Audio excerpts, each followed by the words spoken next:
Sky is the limit. Sky is the limit. Sky is the limit. Sky is the limit. Let's go.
Night. 1, 2, 3, 4, 5, 6, 7, 8. It's Keith Felser here. And behind me in the bokeh, in the blurred out, none other than Jay Morris and Darren Brister. We're here for another Thursday night between Sundays. The musician's voice, we got to extend that to the preacher voice, the pew voice, the voice of just, hey, I got something to say and we're going to talk about something tonight. Talking about relationships again. All right. In music, ministry, and stuff like that. It gets talky, then it gets preachy. We hang around for a good minute. To all our Philly fans, nonetheless, right now, it's like bases loaded in ministry. Yeah. We got bad pictures out here. I'm telling you. My goodness. Yeah, it was rough. Yo, take it away, Darren. All right, guys. Welcome back. Welcome, y'all. Welcome back. We are episode 31 of Between Sundays. Again, we're a platform where we offer perspectives of the modern church ministry operation and the many nuances therein from the lens of worship arts and multimedia personnel. Before we start, I do want to just say a quick rest in power to a good brother of ours, great human being, great musician, by the name of Joe Brown III. Yeah. We'll be celebrating his life next week. And all those who know him, Joe was interesting to say the least, but. Yeah. One thing you could not mistake about Joe. Joe was that guy. He was down for you like 4 flat tires. Yeah, definitely. He might be annoying. He might have been annoying at times, but he was down for you. Yeah, he was down for you. Definitely, bro. So you rest in power, Joe Brown III. Yeah. All right. So today, listen, please share, tag somebody who can benefit from the conversation. Again, we're still making the push on YouTube. On YouTube, search Between Sundays -YYNI. I will put it in the comments again. It leaves my memory. But just making the push to build our subscribers there. Yeah. Here's where we're starting today. We're part 2 of relationships in ministry. And just so, we're kind of clear of our, I guess, how we're looking at this, relationships being how we interact with each other, leaders of one section of ministry with other leaders of another section of ministry. Obviously, one body, many members. So, please come in. I see you guys coming in. Great to see you all. So again, relationships in ministry part 2. Mm-hmm. Before we open that up, I want to start with an interesting post that I saw on social media some time ago. And I was kind of, almost doing the double Dutch thing with when I wanted to talk about this. So I feel like this was a good comment or a post to segue to. All right, so here's what the post reads. Musicians, don't forget to ask the $1 million question before you consider taking a church assignment. And that is, what happened to the last person that was here? It may save you a word of headache. Bruh. Jay, I want you to start with this one. But before you start, this is what I want to say. To those who are watching, I want you to, because I know the default perspective is going to be to think that this post is saying, musician, ask the church what happened to the last person. Mm-hmm. Well, they may have meant that. And they also may have meant when they wrote this post, musician, ask yourselves what happened to the last person. Yeah. All yours, Jay. So, another night that I get to make some people mad.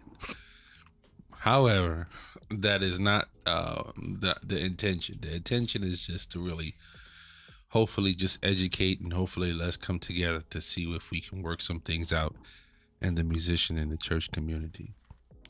So musicians, don't forget to ask the $1 million question before consider taking a church assignment. And that is, what happened to the last person that was here? Now, here's what you need to understand about asking that question. Either one or two things is going to happen. The first one could be, they tell you what happened and you can accept it. The second thing is they'll divert to something else. And I've had both happen. What I took away from the first one, when they told me exactly what happened, was that at least you're being honest with me, even though you might have been at fault. Mm-hmm. At least you're being honest that it just didn't work out with you two. With whoever it was, the pastor and the resource director, or just in the musician, or just the pastor and musician, period. I appreciate the honesty. But then there's others that I have talked to that kind of went on to another conversation. And that right there let me know, number one, that you're not willing to deal with what happened. That you kind of just want to smooth over to and get to the next, once a one and done, now you're on to the next. Those type of situations, be careful, because the same way they hid it from you, they'll hide it from others, and they're hiding other things. So you have to be really careful about situations where you may not know the person. A lot of times, musician community is a small community. Mm-hmm. Even though it's a lot of us, I guarantee you, if I don't know you, Darian will know you, and if he don't know you, I'm pretty sure Pelzer will know you. One of us three has either met you or know somebody that know you and can find out about you. So if you're at a situation and you need to know about any type of situation, or church or ministry wise, or even choir, because we can't forget that. So if you're at a situation you need to know about talk to somebody, in the musician community. Somebody know what happened. Somebody know what went down. And I'm not saying it's the pastor's or church's fault, because a lot of times it could be the musician. Mm-hmm.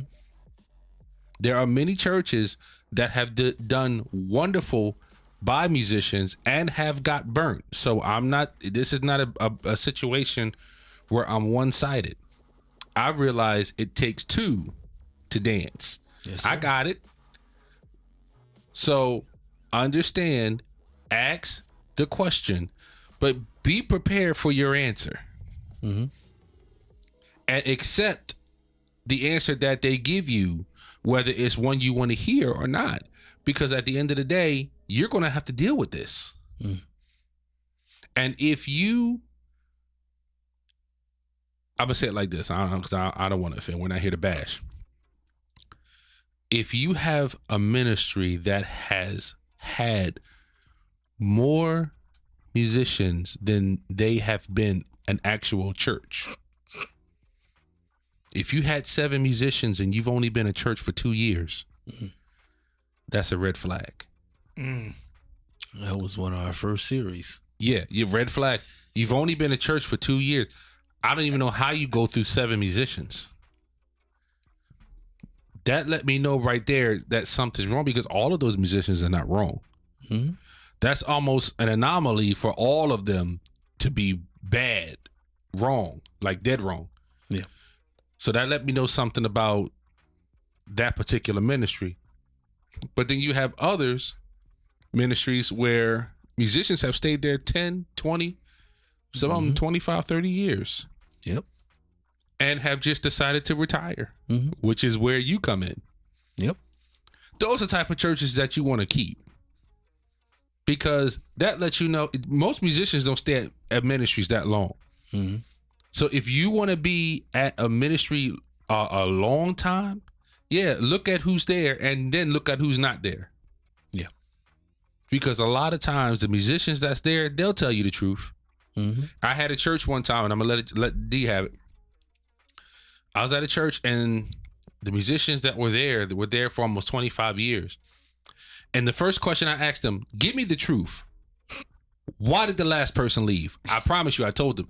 Yeah. They said to me, one of the things that he could not stand was that they had him doing things or obligations that he did not sign up for. So I'll tell you this is what they told me. Whatever you do, make sure you stick to the schedule that you signed up for.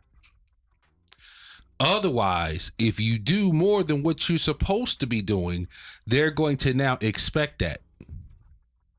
And if you are not careful, you'll burn yourself out trying to be more and trying to overkill.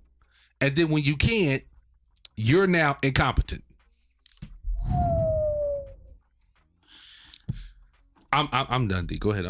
That layer there, I gotta come back to that layer, because that layer there, being careful of the extra that you give, because of how it can be misconstrued, and that's saying it very politely. Yeah, how it can be misconstrued and then blurred into a permanent expectation. Exactly. I gotta come back to that. I gotta come back to that, because that is an interesting layer. Let me start here. I'm gonna change the words a little bit. Churches, don't forget to ask the $1 million question before you consider bringing someone on for a musical assignment, and that is, why are they available? Yeah. Come on. Why? Double-edged sword there. Yep. All right. So here's my angle.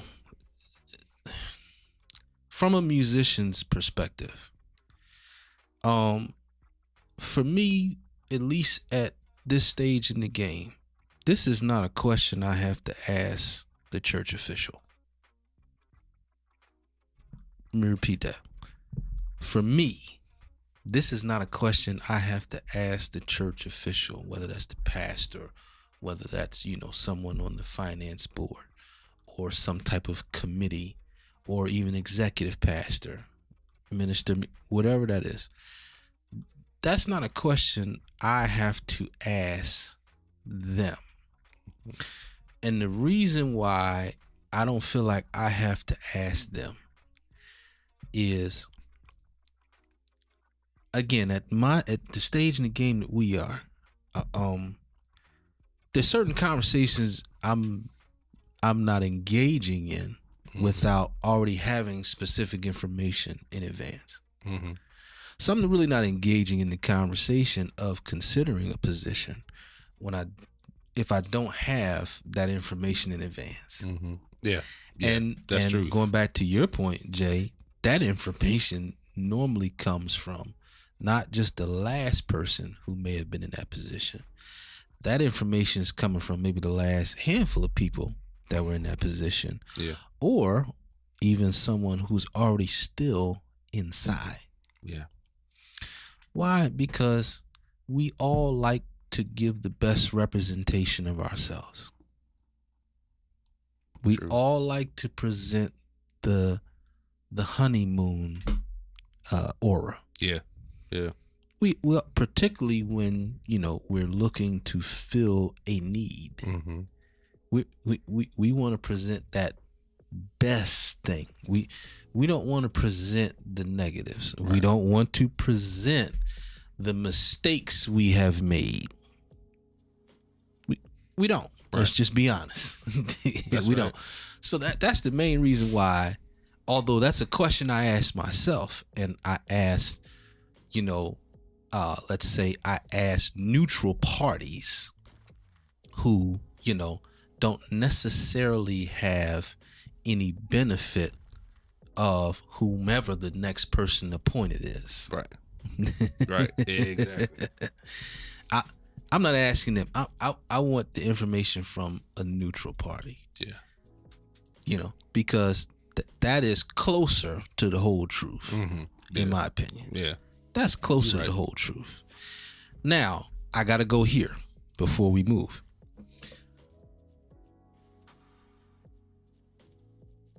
We also want to be careful that we take assumptions that a ministry, a church, or a musician wants one way, always one way. Right. I've been a knucklehead musician before. I have not always been accountable on my musical end. If I'm honest with you. Yeah, same here. If I'm honest with you. So there is more. I'm going this way because I want to say to that person that asked that question, it should not rise and fall just with that question. There should still be more research done. It should not just rise and end with, what the last musician's experience was. Right. Do some more research, have some more conversation, and don't be afraid to broach this topic. Yeah. And when I say that, here's what's going to be interesting. Pels, I'd love your thoughts after I finish this. When I say don't be able to broach this, don't be afraid to broach this conversation. Don't be afraid to say, hey, listen, I actually know such and such and such and such. Now, I talked to them about their experience of you, but I'm interested to hear your perspective on how that time went with them being in such and such position. Exactly. And it's kind of a sales tactic, even though I was never a salesman, or at least in my sight, although I've worked sales jobs. But certain things I just remember from the things that I've done, such as sales. So this is one of those where you ask an open-ended question, meaning that you don't allow, you ask the question in a way that it doesn't allow them to say yes or no or give you a short answer. You set up the question where they really have to give you details. Right. Exactly. So let me repeat that.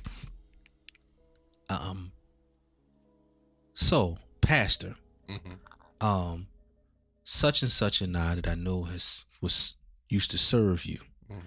You know, I talked with them about their experience, but I also wanted the opportunity to hear from your perspective, you know, you and the church's experience under their leadership, or, you know, during the time that person served. Do you mind sharing? Because the transparency there, or the lack of, Right. that for me, that is the key. Yeah. That's the key. If I'm getting very little transparency there, then for me, my consideration has ended. Yeah. It has ended. If you can't give me at least some transparency there, how can I expect transparency if I decide to take on this assignment? Exactly. How can I expect it? And when I say at least some transparency, you know, it not setting it up to be dumping over the laundry basket. That's not what I'm saying. But okay, they shared their side with me. Share with me your side. Right. Or some details of it. You ain't got to go into, you know, that they was 30 minutes late this Sunday, and then, you know, there was rumors about them sleeping with. I'm not asking for all that. Right. Just give me something from your perspective of your experience with that person. And if I can get some transparency there, then okay, at least I can consider trying to get more information. Right. Pels, you got anything to add? No. I mean, just looking at, you know, that what happened to the last person. When you hear something like that, it's usually a flag, because there's an insecurity. It doesn't mean that the one side is wrong than the other. It's not that yet. It's just an insecurity. And just looking at something that Prt2 said that I like. It's mostly another paying gig, not necessarily a ministry driven decision. I mean, when you go to a corporate job, yeah, you want to know what happened to the person that was in the position that you're going into, right? You want to know a couple of things. Did y'all fire them, or did they leave? Yeah. If y'all fired them, why'd y'all fire them? Were they underperforming, or were they great and you still fired them because you want more? And so I think the thing that we kind of don't really touch on, that's the tough cookie, is the fact that it's ministry, right? And when it's ministry, I like how you put this, Darren. You got this quote. It's like, don't forget to ask the $1 million question before you consider taking a church assignment, right? That's worded good, because assignment is a metaphoric word for gig, job, you know, whatever. Assignment just sounds like a better ministry twang on it, right? It's more of a ministry safe twang, but on the one sense, like, yeah, it is a job. And it goes to, look, y'all know how I do it. I'm gonna glue this all from once we started. A part of it too is this your main source of income? Yeah. Right? Because you actually got a tough one here if it's your main source of income, because the ministry can be great. The preaching and teaching can be great, but if you got to eat and survive, then you are tempted, and that tempting is not a bad thing, to look elsewhere. Right? And this is how you get musicians that say, my home church is.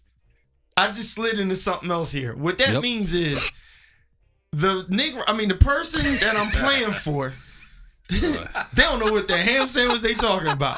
I mean, doctrine is about as off as they want to be. I don't understand half the tongues they speaking. There's no interpreters here. They quoting and talking theology from the South, right? And here's what's bad. Your homies get it. Mhm. They know that you ain't that stupid. Yeah. But they agree you gotta eat.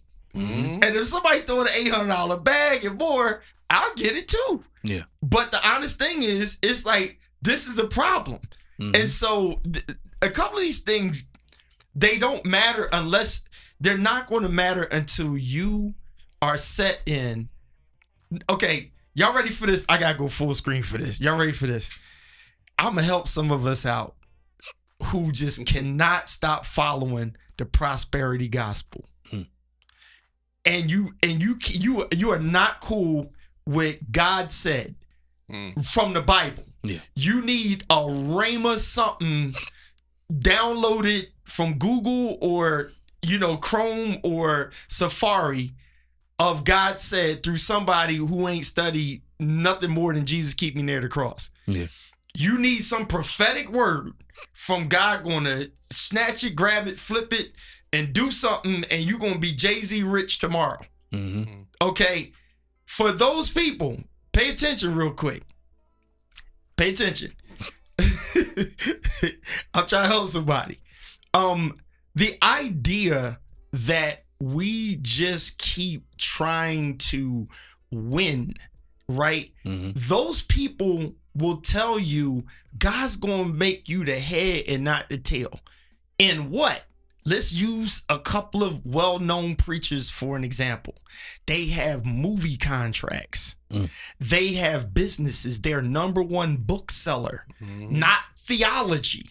Just here's what I feel in my spirit. And the Lord told me to tell 3, 5, 10, 12 people and as many that's going to buy my book on Amazon. And they're rich and you're not. But they're not rich because of the Bible itself. They have spun the Bible and they're doing business outside of the church. So how do you think that you're going to survive by only being a musician and somebody's going to pay you like you're an NFL player? Not going to happen. Nope. So in other words, those other musicians like myself, I'll name them, Vidal Davis, Andre Harris, Keith Pelzer, and a few other church musicians that I can name that have been successful in the music industry. And we didn't care that y'all called us backsliders, devil worshipers, that's the devil music, whatever. Y'all still our friends when we win a Grammy Award. Yeah. I'm trying to say something to the singers. I hear y'all. I love it. If your spirit tells you to remain singing gospel only, that's great. But for the others whose spirit is in the right place, your conscience is clear, and you understand sinful, sacred, and secular, and you have sang secular music and have been successful, your Christian friends still want to be your friend. They want to come to your house. They want to come to your parties and all that stuff. But while you was on your way up, they was judging you. Yeah. But here's the difference. You don't need to sing praise and worship to eat. You sing because you love the Lord, you're helping people, and you're worthy of your hire. Yep. Boom, I just said it. The musician that understands, like these guys, that if I need to work a 9 to 5, I'm going to work a 9 to 5. But yet I am a great gifted musician, and yes, I will play at your church, and I'm worthy of my hire. Yes, sir. Are y'all hearing what I'm saying? Yes, sir. And if it so be that 3 churches in one Sunday want either of these guys or any one of y'all, and you can come in with a $2,000 bag a week, that's the reason why you don't need a 9 to 5. But if you're trying to find the one church to take care of your mortgage, car note, health, life, and strength, not going to happen. Yep. Okay, I just unpacked about 5 different scenarios, and I'm not judging nobody on which one of them you pick. The only thing I'm judging is if you that slow to keep fighting with the one spot, and I'm getting back to this point. Here it is right here, where you're so concerned about who, what, when, where, and how, and you can't say, I'm here for this reason, because some of us, you would be at a church that only pays you half of what you're worth.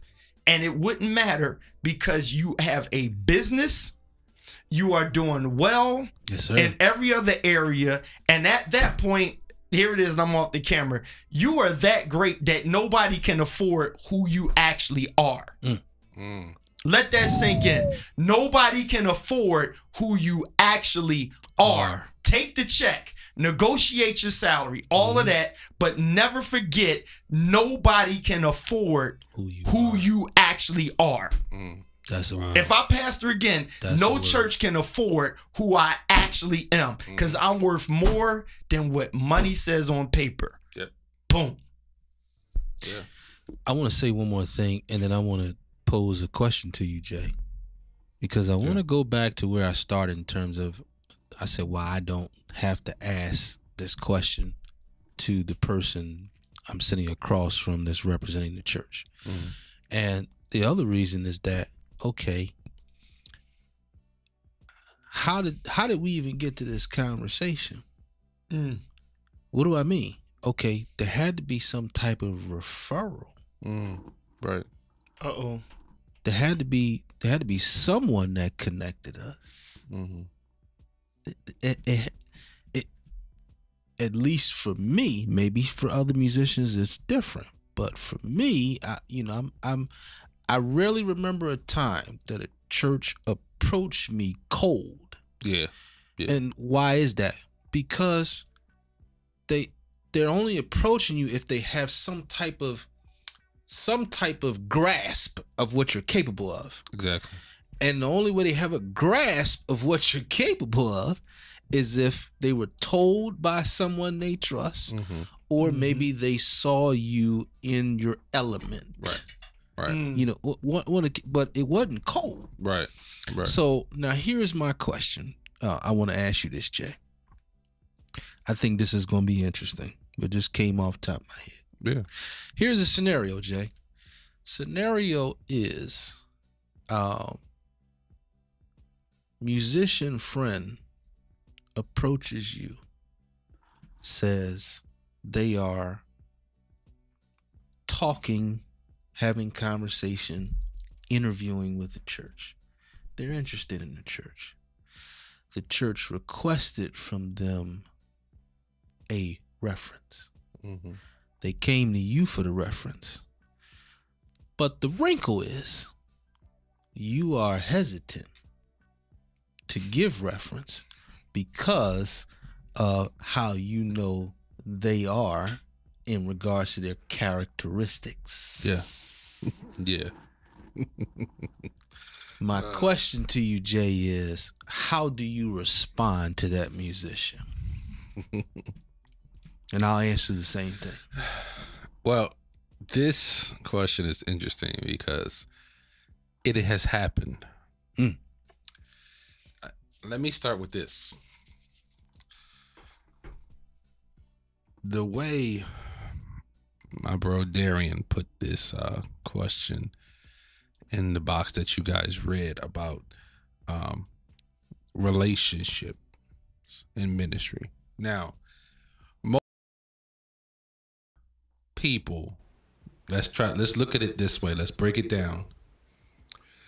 When you look at being in a relationship with someone, a potential person that you have been dating for maybe 2 months, let's just say 2 months, and you intend to sit down and have a conversation about taking it seriously, aren't there some things that you want to know as a person that's looking forward to putting your eggs in this basket? Absolutely. Same with the church. You would want to know if that person has been divorced before. They may tell you, they may not tell you, but you would want to know because it has something to do with you. Absolutely. It has something to do with your future, with you and how you move forward. You would want to know if that person intends to have children. Or you would want to know if that person has a prosthetic leg. If I'm in the park, I just can't go jogging with you. I have to know, so that way I won't hurt your feelings. Like I'm being honest. We have to look. I'm breaking it down for them because everybody can't understand what we're trying to say here. I would want to know, so that way, come on. I would want to know. It just fell apart. So that way, I know what and what not to do with you. Now, let's bring it back home. Okay, let's try to bring it back home. Bells, you all right up there, man? Because you're sincere, though. The problem is you actually meant that. Every word. Yeah, man. Look, man. Look. For those that do have prosthetic leg, you don't even have to explain it. If Darren or I said it, we need an apology. You meant that in the most subtle, coolest way. It was nothing. It wasn't meant to offend. What I'm saying is, these are things that we need to know. Male or female, you would want to know that. The same with ministry. Whew. We need to know. You all right to go back on camera, Darren? Oh yeah, I'm good. Okay, exactly. I'm in tears. I'm crying. I'm crying. To answer Darius' question, I had a friend that I knew was looking for a church, and they called me and said, "Bro, I need you to refer me to this particular ministry." Now I realize that this person has been fired from about 6 other churches for doing things inappropriate, and I'll leave it at that. So because of that, you're asking me to vouch for you, and I have a decision to make now. So this is what I did. True story. I said, listen to me. I said, I'm about to talk to this pastor. I don't know them, but I know you. If you want me to refer you, I need to talk to them. And I talked with the pastor, and I let him know, listen, this is who you're about to hire. He does have issues with this. And because you heard the pastor, because you heard about me, I have to tell you from my own personal experience. So that way, if this happens, it won't be because you didn't know. This relation, because you asked for my reference. Yeah. This is how I'm going to do it. Because I can't trust you to do what you're supposed to do. However, I'm not going to take money out your pocket. Because they actually do want you. But if they're going to ask for a reference specifically from me, I have to be honest. Because now my name is on the line. And because I know these people, my integrity walks before even what I want to do. Yeah. This is what I have to do. I have to make sure this is all in line. So I can't lie just because you need a position, because you've been screwing up. I have to make sure that whoever I say is what they say, a good fella. If you're a good fella, you're a good fella. But if you're not, I need to have integrity and say, listen, pastor, listen, they're a great musician. Yeah. They just have some issues, some fights in their spirit. And this is what you may be looking for. Okay. Thanks, Brother Jay. I appreciate it. Now, that right there, it's out of my hands. I told him what he needed to know, the musician, and I told the pastor what he needs to know. I didn't go into detail. I just said, listen, he got some struggles. This is what you may need to be looking out for. Bam. That's it. But he's a great musician. I think he'll be a great asset to the church. Just be careful. Yeah. All right, let me shout out some watchers, and I'm going to answer the question as well. Patrice DeLisser, we may have to work on that call-in number. All right. Valrita Davis, Gina Pleasant, First Corinthian Nicole, Ben Presley, Anthony Schuler, Dan Amin. Who else do we have? Lynn Marie Bethea, Roger Smith, Nick Hill, Dr. Chandra Williams, Courtney Gray, Myron Sims, Rob Speaks, John Kenning Graves, Mom Dale Sharpley. Thank you all for tuning in. So, a musician approaches me. Mm-hmm. They're in conversations with the church. They're interested in the position that they're offering and looking at them for. The church asked them to submit or to get recommendations. All right. So they approached me and asked me to give or to, put in a recommendation for them. Mm-hmm. All right. So I have 2 questions to that musician. I have 2 questions. The first question I have is, why are you asking me for a recommendation? Mm.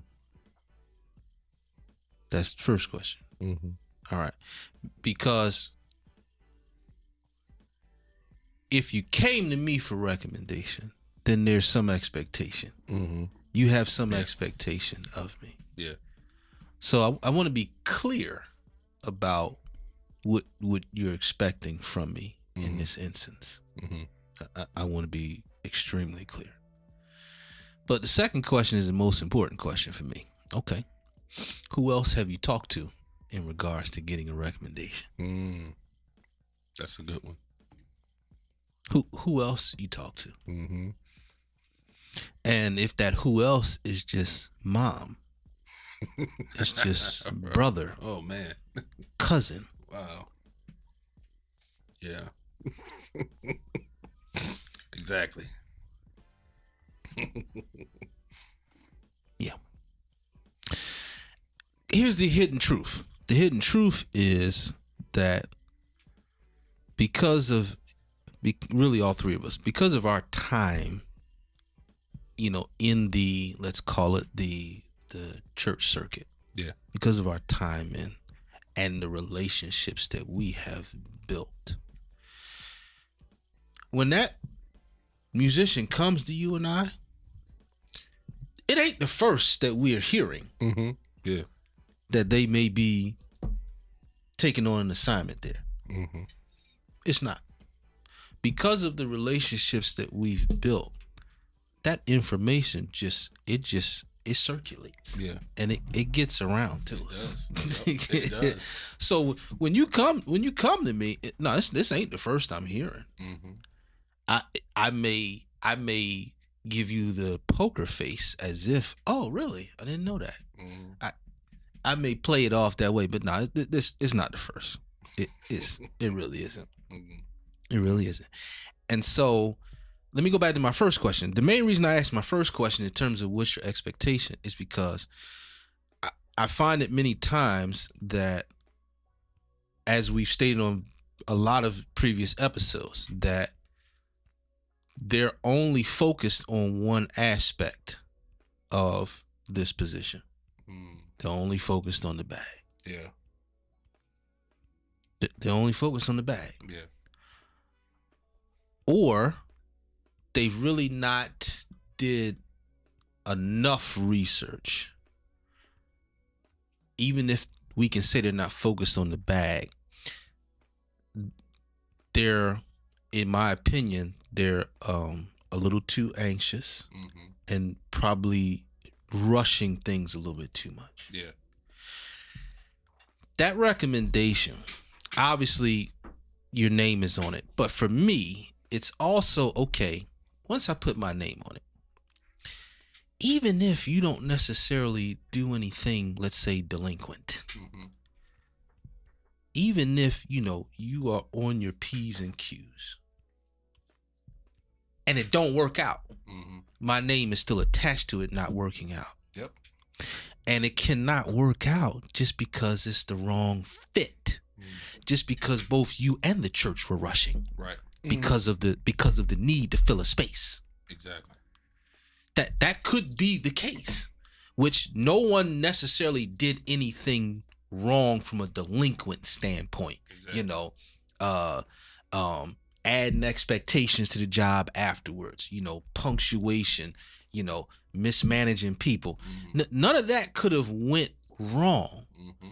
It just could have been the wrong fit. Pels has said this many a times where, churches that are him dominant Mm-hmm.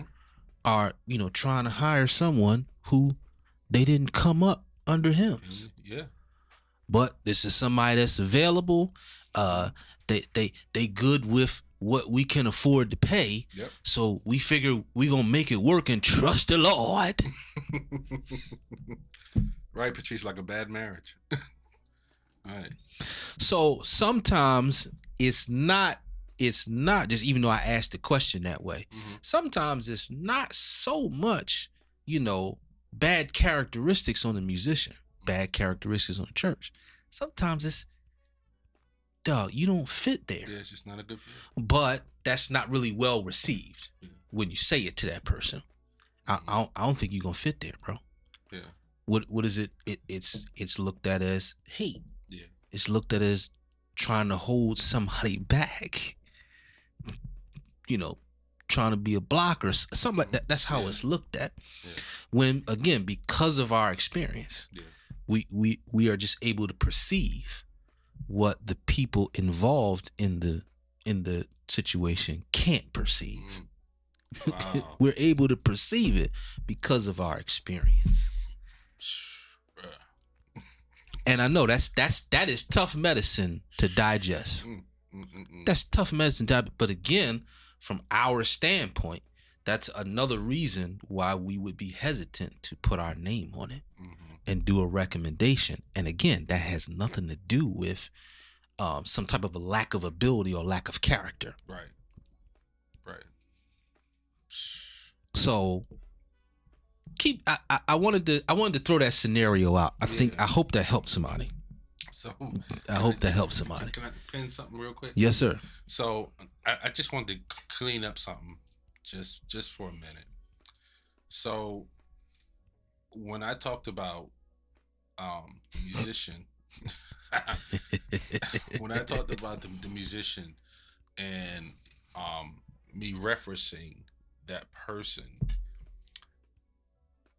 if you remember, the first thing I said was the musician has been fired several times from several ministries. Yep.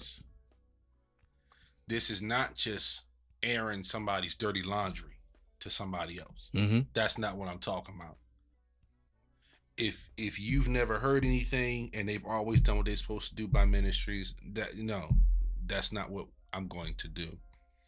But if I know you've been fired from at least 4 to 5 different ministries for the same thing, and you're asking for a reference, this is where I now need to go to you and the pastor and say, listen, this is what you need to watch out for. Yeah. Because I'm not just saying it based on you just being a great musician. There's some history there. And now if this pastor happens to be at a conference or something and you're playing for him and this other pastor that he got fired from, hey, what's he doing? Oh, he's playing for you now? Yeah, Jay Morris recommended him. Oh, really? He didn't tell you? Yep. I was like, oh. That's the guy Pels is right. And that's, and it happens just like that. I was said nobody. Because these conferences are full of pastors and you don't know what pastor knows who. Philadelphia is a big city, but it's very small. People know each other. And so just like musicians have a word, so do pastors. Absolutely. It gets around. Oh, Jay Marsh recommended. Oh, he did he? Yeah. And that's all I need right there for now. Whatever I had up here for character and integrity has now lowered a bit. Because Jay Morris knew and did not say anything. Yeah. Yikes. Because it almost suggests and display being partial. Exactly. and that I'm versus with being whatever you got fired integral. for. Yeah, Right. versus being integral. Integral. That's the right. thing. Brother Dan, I have no problem recommending musicians that I know to any ministry that I believe they would be a fit for. Mm. To answer your question. So yes, I would recommend you to a church that I feel like you would be a fit for. Am I going to make a naked recommendation where I don't know the church and I don't know the pastor? Because even in that instance, how much weight does my recommendation carry? Mm-hmm. Because if I don't know nothing about this ministry, they probably don't know much about me. Right. But again, to answer your question, yeah, I'll recommend any of the guys that I know that have come to me for insight, whatever the case. I'll recommend you to a ministry that I believe you would fit. Pels, you got anything to add before we get in our topic? Nah, is that I'm gonna get wordy. What just got downloaded in my spirit Mm-hmm. was thinking.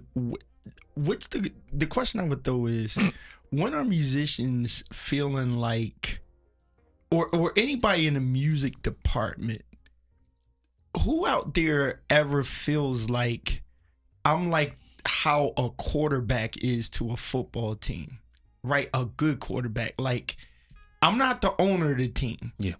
But I believed in my gift and my talent that if you trust me and we build around this, we're going somewhere, right? Because the players on a professional sports team, the fans have a connection and believe in the players to take them somewhere, but it's not their team in the sense of their team.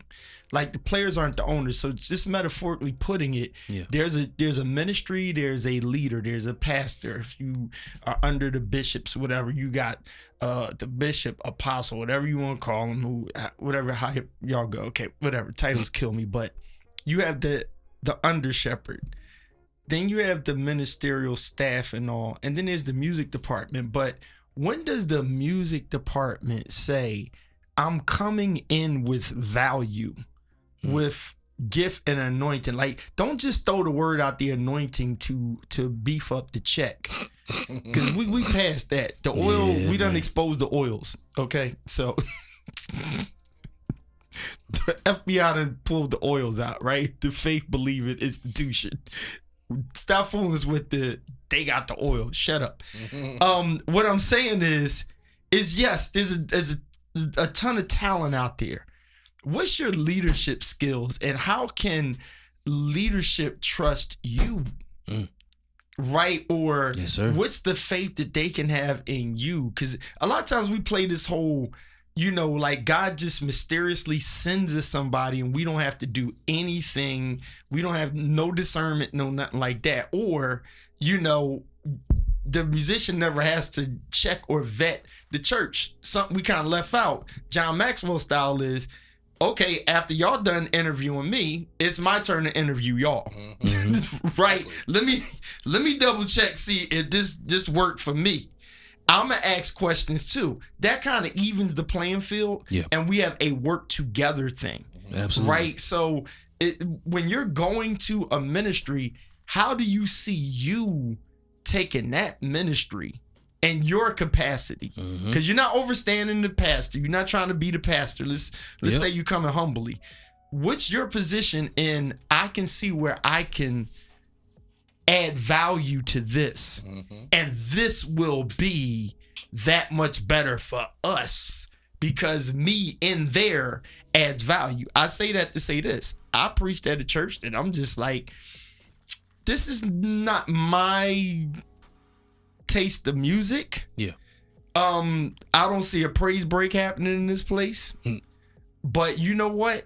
If I felt as though the Lord spoke to those people and those people said, we want you here, it would have been a hard thing not to say yes. You know why? Because when I looked at, okay, y'all start this time and I'm out, I can still run. I'm shouting them out because that's my buddy.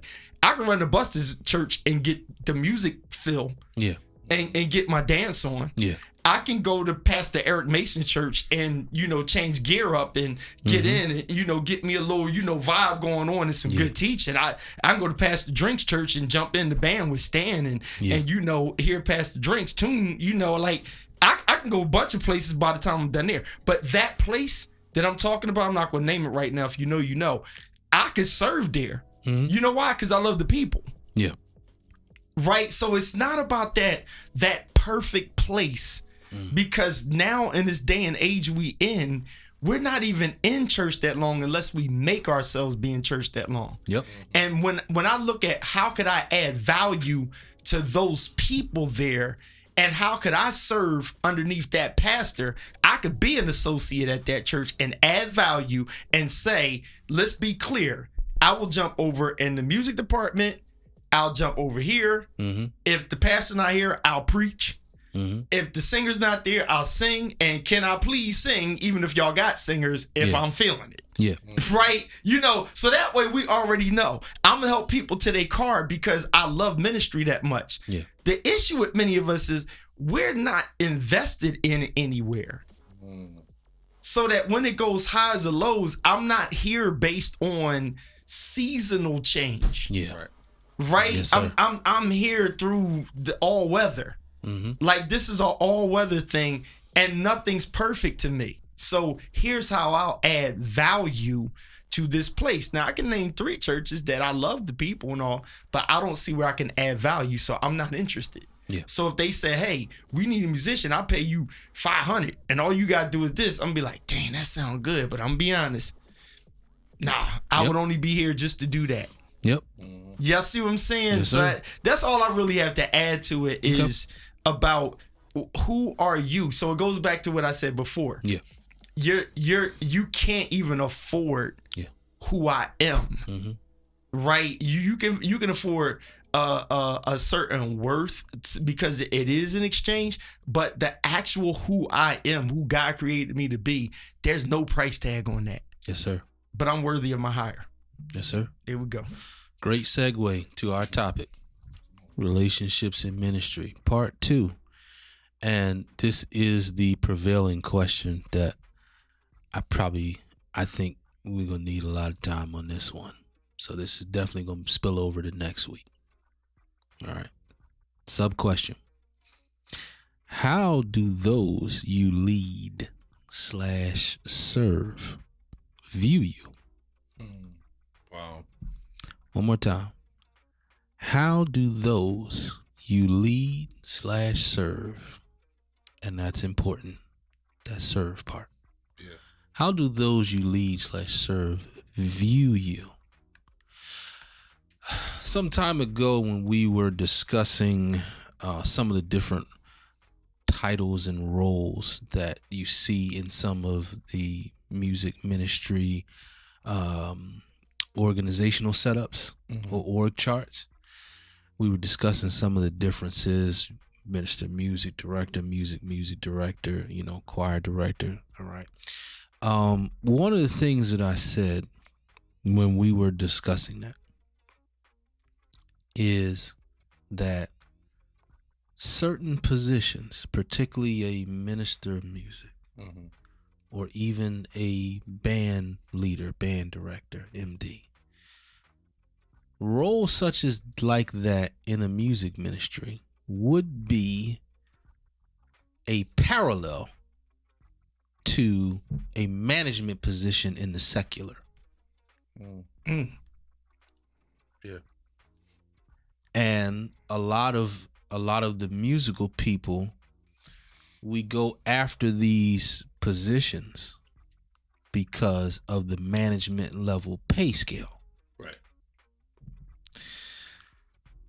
The thing I want to spend some time on today, when we make that parallel of a management position. All right, so that means you are managing people. Yep. And so part of justifying and solidifying the musical person requesting management level compensation is the ability to manage people.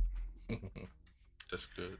And please don't mistake manage people for tell people what to do, which is why I included the word serve. Yeah.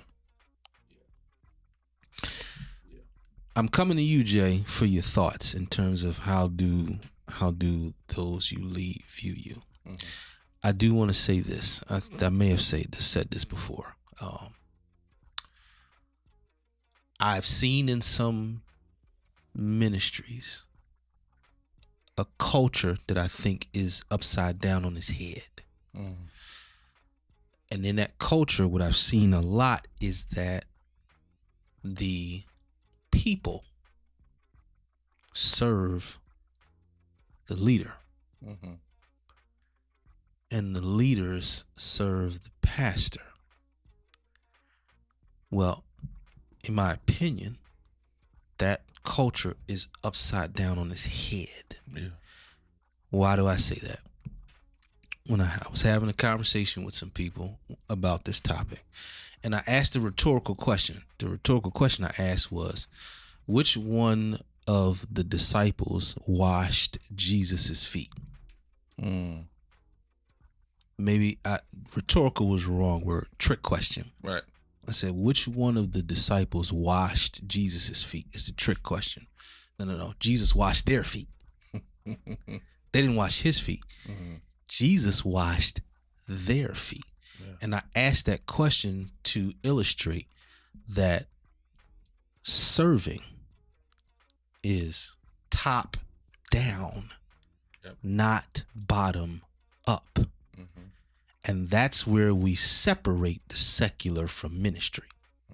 Because in the secular, it's bottom up. Yep. In ministry, it is top serving downward. Any thoughts, Jay? Yeah. So this one is a little bit more sensitive because, in my opinion, it has everything to do with the person you are inside. They always say power makes you the person that you really are. And a lot of times, as was stated earlier, some things, some ministries may not just be a good fit for you. However, if you're not wise enough to know that, you'll go into something and you'll be a leader of something that you have no knowledge of how to manage those people. And you don't know how to manage those people because that's not your fit.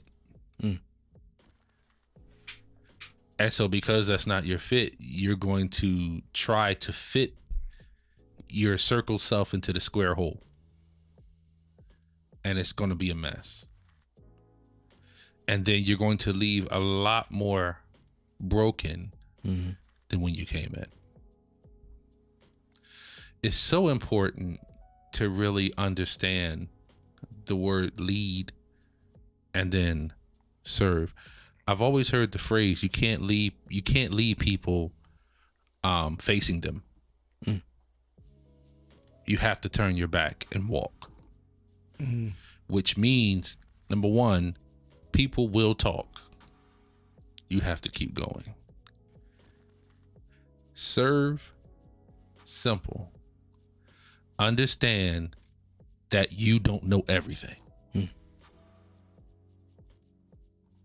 Understand you may have knowledge, but you don't know everything. And sometimes the greatest leader is the greatest servant. I would even say many times. Yeah. And so, as D was saying, a lot of times we want that position. It's so coveted. We want to be the one in charge. And I say this as a person who's in this position now. It is so liberating just to get on the organ and play without having to teach a choir, without even having to worry about if anyone's going to show up, without having to worry about whether my soloist is here, without having to worry about what pastor is going to do. All I need to do is go on and play. I do this every Sunday. But there was a time when I had to worry about all that. Yeah. But it's liberating because now I don't have to lead. I can focus on the serve. I've led for so many years. Yeah. I can now focus on serving. Why? Because it's not about the bread now. It's about the love of music.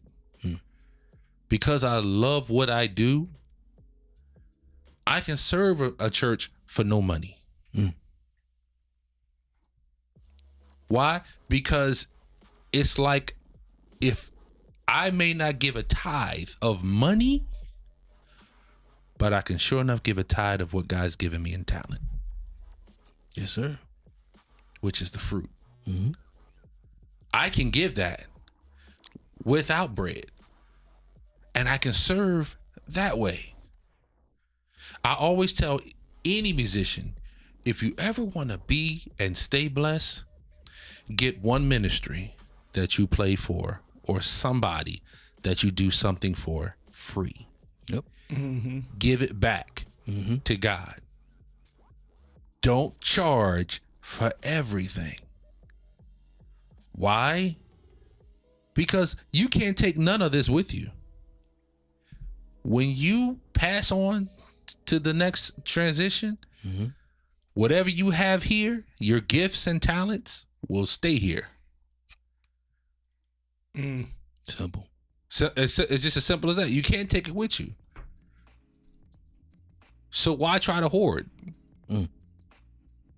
Give, give, give. And those who you are serving will understand by example. Yes, sir. Also how to serve. Go ahead, Pep. Yo, you know what's crazy? So think about this. When it's time for the All-Star game or the Olympics, and you got the top players of the NBA on one team. Y'all ready for this? You don't see LeBron sitting there wanting Steph and Kevin Durant and all them to look at him like he is the top dog champion, whether he thinks he is or not. Steph Curry does not want LeBron James and Kevin Durant and everybody else kissing his feet and Embiid, you know, wash my feet. Yeah. All of them people want each one of the other man to bring his A freaking game. Yep. Period. Right? And that means that they expect you to be a team player and serve because you already understand your top. So you grab a Steph Curry who is top in his arena. But when you put him in there, everybody bring your top so that we can serve. So as Darian said, serving from a ministry standpoint of view is top down. In the industry, the reason why you have the white parties and stuff, because they try to sit you at a place where you got to serve up. You got to pay to play. You know, you got to kiss behind. You got to kiss feet. You got to, and if you're lucky or blessed, you kind of get around that with dry lips. Amen. So I'm just saying, few people can get around it, and you like, I was one of the ones who did. Amen. But millions didn't make it to the top without doing certain things. Now, I said that to say this. In ministry, if it's top down does not point it to the pastor only. Because when Jesus trained the disciples, he put it in for them to serve one another, right? Yes, sir. And then because he was top, he served them, but he did it as an example of don't always wait on me to do all this stuff. Remember, he comes down off the mount And the other jokers was asleep. They came down, and the rest of them that was down the bottom was like, "Oh, I don't know what happened." And he looking like, y'all should have been able to handle this. Yeah. Y'all should have been able to handle this. Y'all waiting on me. Even in his servant Lazarus, they complaining like, "Where's you at? If you was been here, you wouldn't died." It's like, yo, y'all could have been doing something else. I got this. Serving from top down means that everybody, especially when it comes to ministry, has to, like, you know what? I'm not beefing about this. I'm not angry about this. But something that I know the Lord has given me is, if I'm starting a church all over again, I'm literally leaning in on identity crisis. Identity crisis. Both of these gentlemen here has said, my brothers have said, we all said the same thing. And when you put it all together, what are we struggling with? Identity crisis. Yep. If not, by the time a church is looking around like, yo, I need some help, the help is cometh already. Or the help that would have cometh will say, I would, but this, you got a bigger problem than this. Yeah. You trying to hire somebody to play Kirk Franklin or CCM songs for 4 women that are 60 years old that got to lean on the pulpit to sing praise and worship. Something wrong here. Yeah. Something wrong. You got I shall not be moved people. You trying to fix the church finances and stuff, and everybody's still trying to put dollars in the envelope. You got a cell phone, grandmama. So you need Cash App and stuff. Yeah. We don't have time to do all to go to the bank, give me change for 20. That's our problem. Our problem is not we need a musician. I've had 5 pastors call me in the last month, I need a musician. And I'm sitting there like, no, you need a church hall over. Right. I can find you overhaul. somebody to come take your money, but they're going to just keep creating the problem because you do not have that type of ministry. You're trying to put a praise team in a church that you only have a senior choir in. Right. Stop it. Right. Just sing the hymns, congregational hymns. They out there lazy. Yeah. They out there lazy. Don't y'all know Jesus keep me near the cross? Sing it. Well, that's old. Well, we going to jazz it up. Put a click track to it. Ma'am, sir. Absolutely. Stop it. Your average age group in here. We trying to get the young people in. What you got for them? Nothing. You don't have nothing for the young people, but you got 50 old people in here that still need the word of God. And see, I'm going to show y'all where I'm tying this in at. So when we take the idea of serving from the top down, I'm trying to help wake up the old deacon. I'm trying to help wake up the mother who thinks she's insignificant. I'm trying to wake up the usher at the door. I'm trying to wake up some ushers. Y'all need to put the pen and the handkerchief down, and you need to be up there doing something else. Yeah. You stood there too long. You can be a doorkeeper in heaven, but get off that door right here. You've been there too long. Yeah. So the serving, Darian's absolutely right. It's from the top down. And what happens is pastors are serving so much that they're severed. They're getting sued up because they've done their serving. Other ones, they have not served a bit, and everybody else is suffering because they never served in the first place. So you got either the overserved or underserved. Yeah. And if you get the right serve, everybody is serving. Yeah. And that's where ministry needs to be at. When everybody understands what is my serve. Right. And go ahead. let me add a nuance. Particularly when we talk about how do those you lead / serve view you. All right. I had a colleague of mine ask me for some advice. He's in leadership at his church now in the music department. And he basically just asked me, what's the best advice you can give me? So based on his position, I said, the best advice I can give you is learning both how to be firm and to be flexible. Good one. You in ministry leadership, you have to have the ability to do both, and then you have to understand the timing of both. Mm-hmm.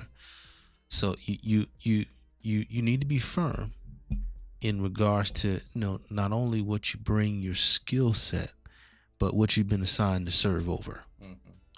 But also you need to be flexible. All right, you need to be flexible. As Jay said earlier, you don't know it all, and you don't have every perspective.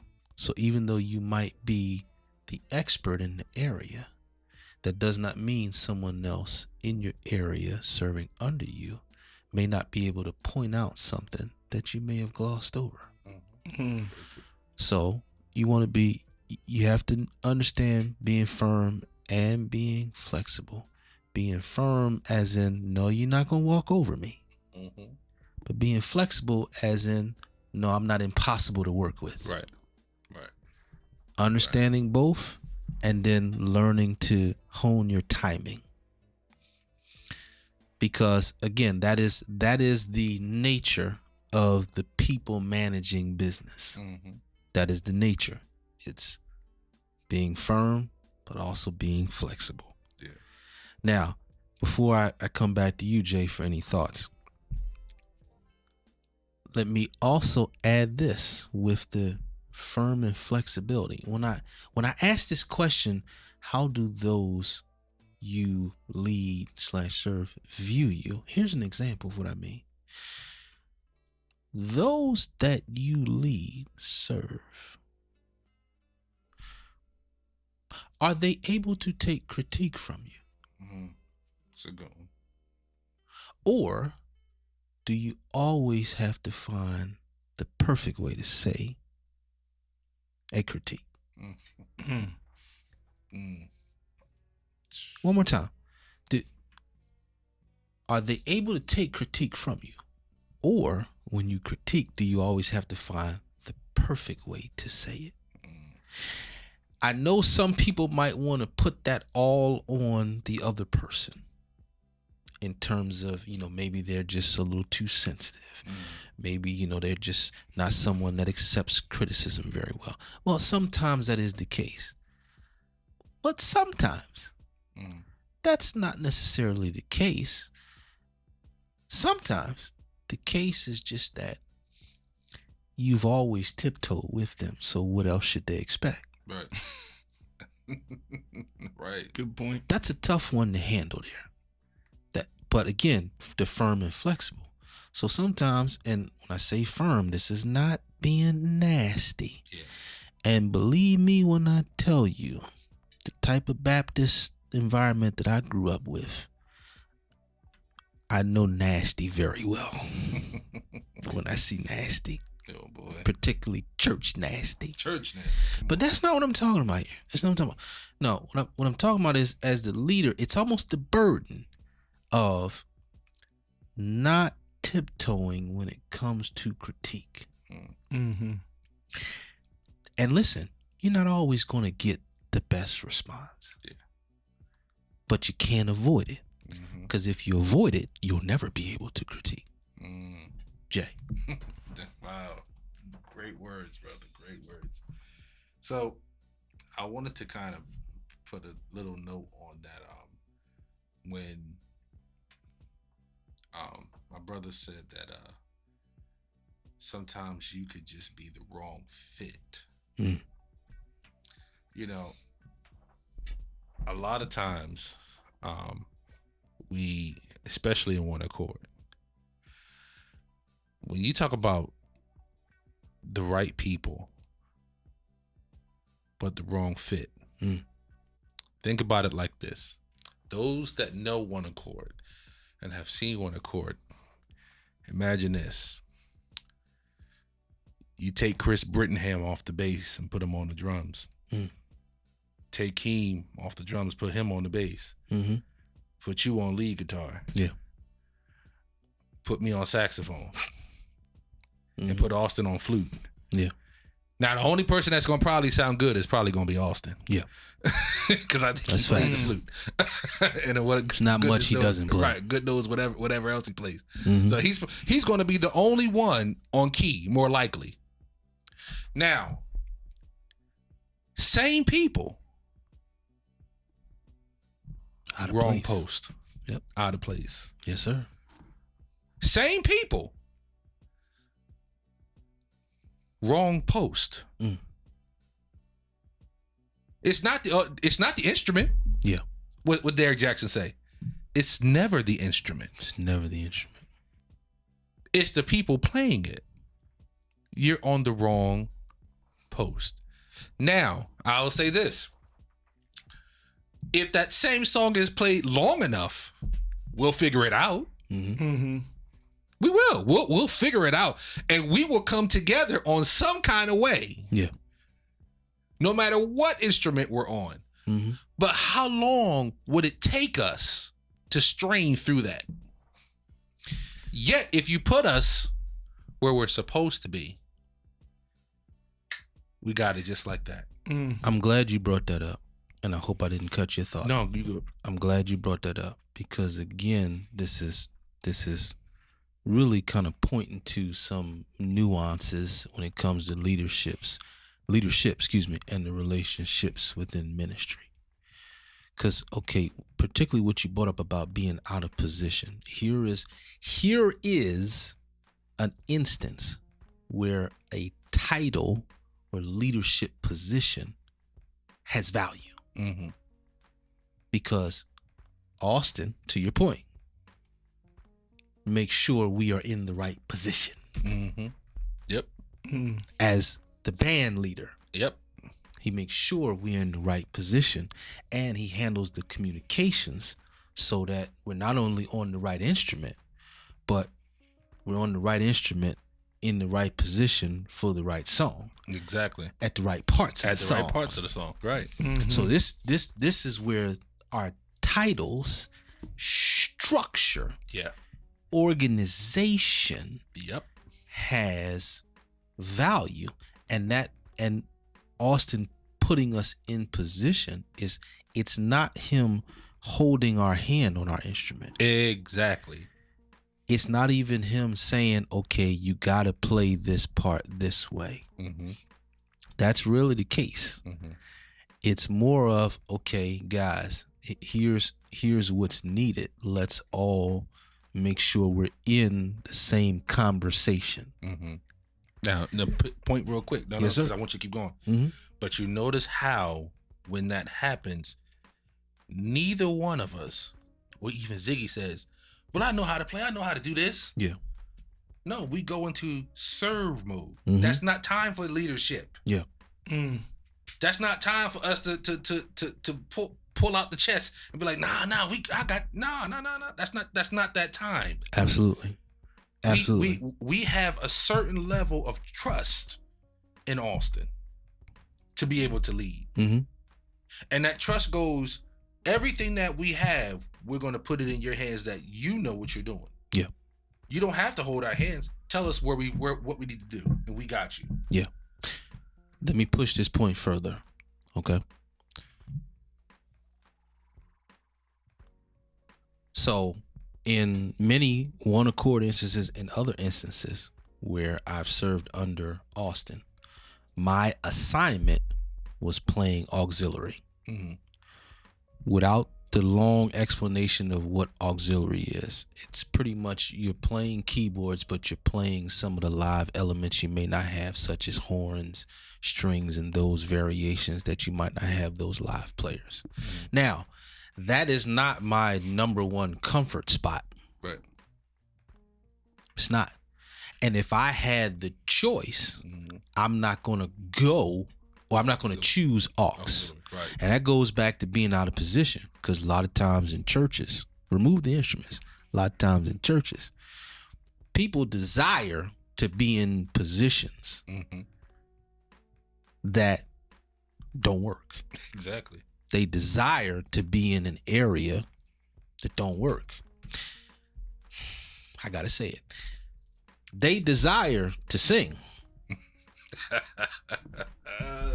Oh boy. And they desire to get on the drums and grab those sticks. And they even desire to pick back up that instrument that they played years ago. Deacon Baxter. Didn't really learn it all the way. They just kind of feel their way to write notes every now and then. Deacon Baxter. And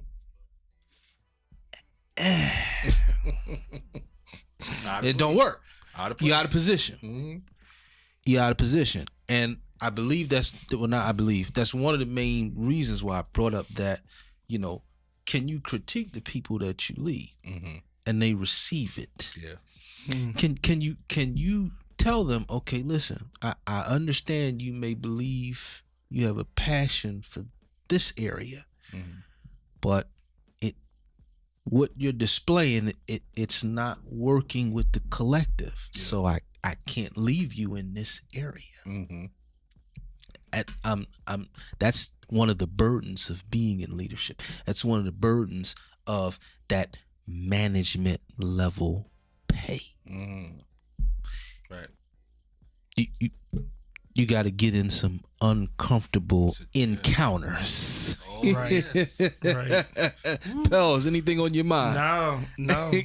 I agree. Yeah, you got to get in some uncomfortable encounters. Yep.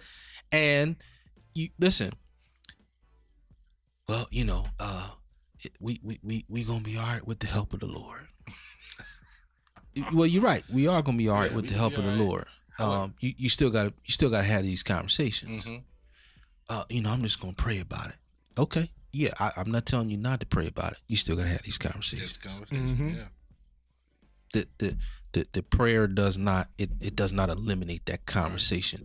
It does not cause the Holy Spirit to have that conversation on your behalf. Right. God is not a genie. Not at all. You can't rub the lamp and make your 3 wishes. It don't work like that. Boom. So let me tie my main point for the night up by saying this. It's that not everybody that you lead and serve, they're not always gonna have a rays of sunshine view of you. Yeah. They're not. And they're not necessarily supposed to. Critique sometimes is the bad tasting medicine that gets you well. Yeah. Sometimes that is. And watch this. And we that are in leadership, we are not absent of critique. Yeah. And actually, I found some people work better when they're mad. I don't know what it is, but some people work better when they're mad at you, and whether you could critique them or told them, some people just work better, even if it's just to shut you up. Yep. Even just to, okay, I'm gonna show them. I'm gonna show them I can do it. Yeah. And they give you exactly what you asked for. Absolutely. But yeah, so I don't want that misunderstanding, particularly if you're someone that is, serving in a leadership position, music or not, or you desire to serve in a leadership position. Please understand, that part of developing people, let me say it this way. Part of helping to develop people is them not liking you for a period.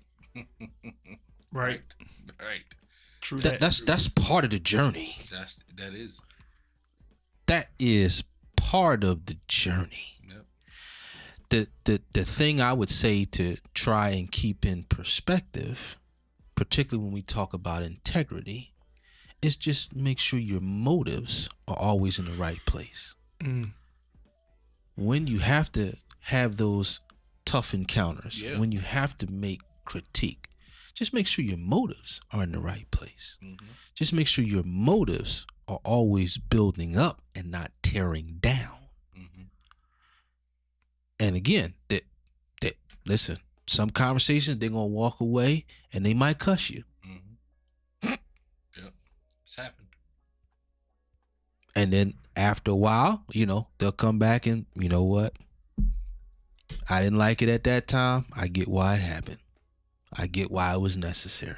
Mm-hmm. I get exactly why it was necessary. Some other watchers that joined us: LB Mutchison, Tina Pelzer, Lindstrom and Grant, Lionel Bailey. Thank you all for tuning in. Jordan Hammond, Harold Russell. Thank you all for tuning in. Listen, we getting out of here today, but I believe we got a lot more in regards to this leadership thing from how do those you lead view you. Mm-hmm. One of the questions I'm going to ask next week, and next week we're going to be on Wednesday night. Wednesday night, y'all. Wednesday night, 10 p.m. next week only. All right, just have to shift schedules. But here's one of the questions I'm going to ask next week under this sub question of how do those you lead / serve view you. Do we as leaders view those we lead / serve as people to empower or commodities to complete tasks? Layman's terms. Do we view the people we lead as, again, people to develop and empower to be better versions of themselves? Or do we just view them as people to tell what to do to get jobs done? Mm. Wow. Then you'll get cussed out. They say you ain't been cussed out till you've been cussed out by a Christian. Uh-oh. Yep. All right. Again, thanks guys for tuning in. Jay, you have anything to add before we get out of here? No, I'm good, brother. Pels? No, I'm good, man. All right. Again, appreciate all of you all. I will put on the Facebook page. I'm going to put the YouTube on the page, but Reverend Juice, take us away. Go to YouTube. Make sure y'all follow on YouTube. Please subscribe. Subscribe. It's not going to take a lot away from you. Just go to YouTube, subscribe, and then close it. All right? Holla. It's out.